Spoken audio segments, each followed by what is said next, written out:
சர்க்கரை நோய் குறைவதற்கு நிறைய பதிவுகள, நிறைய மூலிகைகள நம்ம பார்த்துட்டு வரோம்.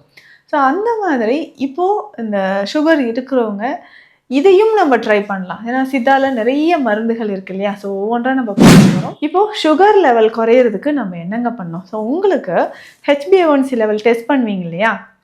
டெஸ்ட் பண்ணும்போது உங்களுக்கு 10க்கு மேலே அபவ் 10, 9, 13 இந்த மாதிரி இருந்துச்சுன்னா ரொம்ப ரொம்ப கவனமாக இருக்கும். சுகர் இருக்கிறவங்க நிறைய பேர் நீங்கள் பண்ணுற இன்னொரு தவறு என்னென்னா டயட் கரெக்டாக ஃபாலோ பண்ண மாட்டீங்க. டக்குன்னு வந்து ஸ்வீட் எடுத்து சாப்பிட்றது, ஆயில் ஐட்டம்ஸ் நிறைய சாப்பிட்றது, எல்லா ஃபுட்டும் நிறைய சாப்பிட்டுட்டு அதுக்கேற்ற மாதிரி நான் வந்து மெடிசின்ஸ் போட்டுக்கிறேன் அப்படின்னு நீங்கள் சொல்கிறது. ஸோ இந்த மாதிரிலாம் நீங்கள் ஃபுட்டு சரியாக ஃபாலோ பண்ணாமல் இருந்துட்டிங்கன்னா கண்டிப்பாக சுகர் லெவல் நிறையா. இதையும் குடிச்சிட்டு டயட்டும் ஃபாலோ பண்ணணும். டயட் ஃபாலோ பண்ணாமல் நான் ஸ்வீட்ஸ்லாம் சாப்பிடுவேன், டயட் வந்து ஃபுட்டு என்ன வேணாலும் சாப்பிடுவேன், நிறைய கிழங்கு ஐட்டம் சாப்பிடுவேன் அப்படின்னு இருந்தீங்கன்னா சுகர் லெவல் குறையாது.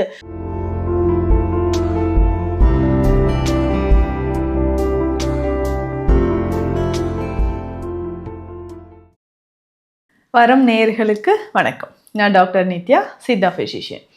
சர்க்கரை நோய் குறைவதற்கு நிறைய பதிவுகள, நிறைய மூலிகைகளை நம்ம பார்த்துட்டு வரோம். ஸோ அந்த மாதிரி இப்போது இந்த சுகர் இருக்கிறவங்க இதையும் நம்ம ட்ரை பண்ணலாம். ஏன்னா சித்தால நிறைய மருந்துகள் இருக்கு இல்லையா? ஸோ ஒவ்வொன்றா நம்ம பார்த்துட்டு வரோம். ஸோ அந்த மாதிரி நல்ல எஃபெக்டிவான ஒரு மூலிகை HbA1c லெவல் குறையவே இல்லை அப்படின்னு நீங்கள் ஃபீல் பண்ணிங்கன்னா இந்த மெடிசனை நீங்கள் ஃபாலோ பண்ணலாம். நம்ம clinic Deekshalayam Siddha health care, Adambakkam, Chennai. இப்போது சுகர் லெவல் குறையிறதுக்கு நம்ம என்னங்க பண்ணோம்? ஸோ உங்களுக்கு HbA1c லெவல் டெஸ்ட் பண்ணுவீங்க இல்லையா?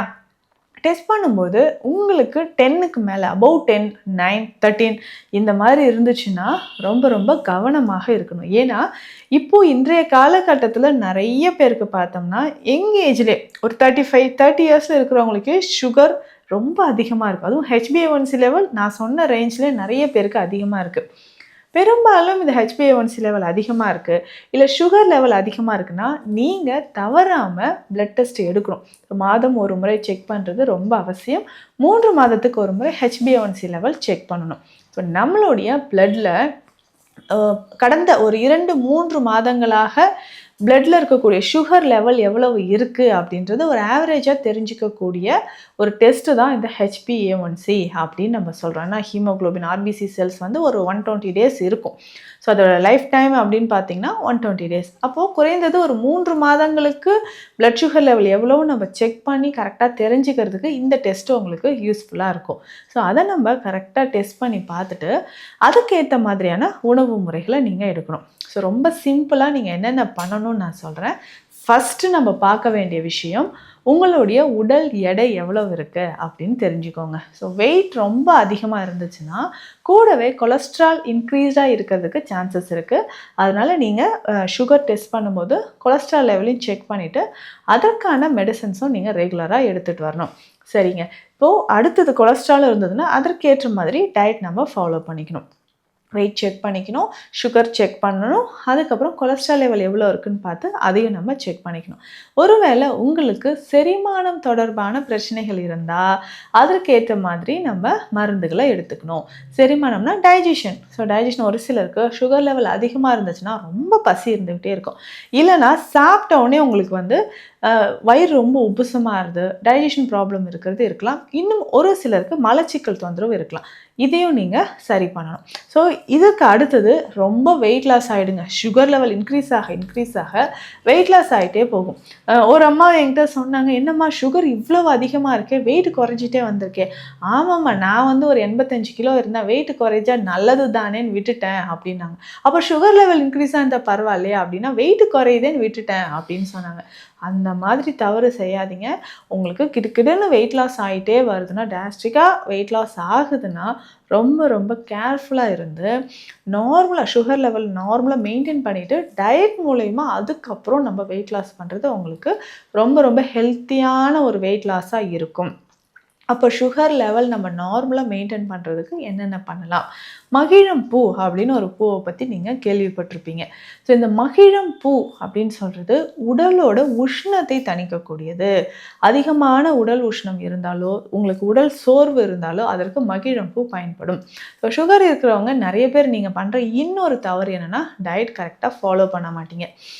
டக்குன்னு வந்து ஸ்வீட் எடுத்து சாப்பிட்றது, ஆயில் ஐட்டம்ஸ் நிறைய சாப்பிட்றது, எல்லா ஃபுட்டும் நிறைய சாப்பிட்டுட்டு அதுக்கேற்ற மாதிரி நான் வந்து மெடிசின்ஸ் போட்டுக்கிறேன் அப்படின்னு நீங்கள் சொல்கிறது. ஸோ இந்த மாதிரிலாம் நீங்கள் ஃபுட்டு சரியாக ஃபாலோ பண்ணாமல் இருந்துட்டிங்கன்னா கண்டிப்பாக சுகர் லெவல் குறையாது. அதுக்கப்புறம் பார்த்திங்கன்னா நமக்கு கிட்னி ப்ராப்ளம் வர்றதுக்கோ, டயபெட்டிக் கிட்னி டிசீஸ் வர்றதுக்கோ, இல்லை டயபெட்டிக் நியூரோபதியோ, இல்லை கண்களில் ஏற்படக்கூடிய டயபெட்டிக் ரெட்டினோபதியோ வர சான்சஸ் இருக்குது. கொஞ்சம் கேர்ஃபுல்லாக நம்ம பார்த்துக்கணும். இந்த மகிழம் பூ அப்படின்னு நான் ஒரு விஷயம் சொன்னேன் பார்த்தீங்களா, அது நம்மளுடைய சுகர் லெவலை குறைக்கிறதுக்கு ரொம்பவே உங்களுக்கு யூஸ்ஃபுல்லாக இருக்குங்க. எப்படி இதை பயன்படுத்தலாம் அப்படின்னு பார்த்தீங்கன்னா, மகிழம் பூவோட மரப்பட்டை இதை வந்து நம்ம பயன்படுத்திக்கலாம். மகிழம் பூ அந்த மலர்களையும் நம்ம பயன்படுத்தலாம். ரெண்டுமே எப்படி பயன்படுத்தலாம், சுகர் லெவலை எப்படி குறைக்கலான்றதும் நான் சொல்கிறேன். மகிழம்பூ பட்டை இருக்குது இல்லைங்களா, இதை வந்து கஷாயமாக நம்ம குடிக்கணும். ஸோ பொடியாக அது அப்படியே இன்டர்னல் எடுக்க வேண்டாம். ஸோ மகிழம் மரத்தோட பட்டை இது வந்து நாட்டு மருந்து கடைகள்லேயே கிடைக்கும். ஆனால் இது வந்து நம்ம கொஞ்சம் சின்ன சின்னதாக நம்ம பவுடர் பண்ணி எடுத்து வச்சுக்கணும், குருணை மாதிரி. இந்த டீ பொடி மாதிரி அரைச்சி வச்சுருக்கிறத ஒரு ஸ்பூன் அளவு எடுத்து தண்ணீரில் போட்டு 2 கிளாஸ் தண்ணீர் விட்டு நல்லா பாயில் பண்ணுங்கள். பாயில் பண்ணிவிட்டு ஃபில்ட்ரு பண்ணிடணும். ஸோ இதை ரெகுலராக நீங்கள் குடிச்சிக்கிட்டே வரும்பொழுது காலையில் பிரேக்ஃபாஸ்ட் எடுக்கிறதுக்கு முன்னாடி இந்த மகிழம் மரத்தோட பட்டை கஷாயத்தை குடிக்கும்போது சுகர் லெவல் உங்களுக்கு 10 நாட்கள்லேயே நல்ல டிஃப்ரென்ஸ் தெரியும். ஆனால் இதையும் குடிச்சிட்டு டயட்டும் ஃபாலோ பண்ணணும். டயட் ஃபாலோ பண்ணாமல் நான் ஸ்வீட்ஸ்லாம் சாப்பிடுவேன், டயட் வந்து ஃபுட்டு என்ன வேணாலும் சாப்பிடுவேன், நிறைய கிழங்கு ஐட்டம் சாப்பிடுவேன் அப்படின்னு இருந்தீங்கன்னா சுகர் லெவல் குறையாது. ஸோ முக்கியமான ஒரு விஷயம், சுகர் லெவல் குறையணுன்னா டயட்டை நீங்கள் வந்து கரெக்டாக ஃபாலோ பண்ணால் மட்டும்தான் பிளட் சுகர் லெவல் உங்களுக்கு குறைய ஆரம்பிக்கும். ஸோ டெய்லி காலையில் இந்த மகிழ மரத்தோட பட்டையை கஷாயமாக குடிக்கலாம். மகிழ மரத்தோட பட்டை எனக்கு கிடைக்கலன்னு நீங்கள் சொன்னீங்கன்னா அந்த மலர்கள் இருக்கு இல்லைங்களா, இந்த மலர்கள் வந்து உலர்ந்த மலர்கள் கிடைக்கும். இதை நைட்டே நம்ம என்ன பண்ணால் ஒரு கைப்பிடி அளவு எடுத்து 3 கிளாஸ் தண்ணீரில் ஊற வச்சு இது கூட ஒரு ஏலக்காய் ஒரு கிராம்பு போட்டு மூடி வச்சுருங்க. காலையில் இதை அப்படியே ஸ்டவ்வில் வச்சு பாயில் பண்ணிவிட்டு 1 டம்ளர் வந்ததுக்கப்புறம் ஃபில்ட்ரு பண்ணி குடிக்கணும். ஸோ இப்படி நம்ம குடிச்சிக்கிட்டே வந்தாலும் சுகர் லெவல் உங்களுக்கு குறைய ஆரம்பிக்கும். ஸோ ரெகுலராக இதை குடிச்சிட்டு 15 நாட்களுக்கு ஒரு முறை சுகர் டெஸ்ட் எடுத்து பாருங்கள். 1 மாதத்தில் கண்டிப்பாக நமக்கு என்னென்னா HbA1c லெவல் உங்களுக்கு குறைய ஆரம்பிக்கும். சுகர்னால் வரக்கூடிய உடலில் வரக்கூடிய பிரச்சனைகளும் உங்களுக்கு கொஞ்சம் கொஞ்சமாக குறைய ஆரம்பிக்குது. ஸோ சுகர் லெவல் அதிகமாக இருந்து அதை குறைக்கணும்னா இந்த சிம்பிளான ஒரு சித்த மருந்தை ஃபாலோ பண்ணி பாருங்கள், உங்களுக்கு நல்ல ரிசல்ட் கிடைக்கும். சித்த மருத்துவம் தொடர்பான மருத்துவ ஆலோசனைகளுக்கு ஸ்க்ரீனில் இருக்கிற நம்பருக்கு காண்டாக்ட் பண்ணுங்கள். நன்றி.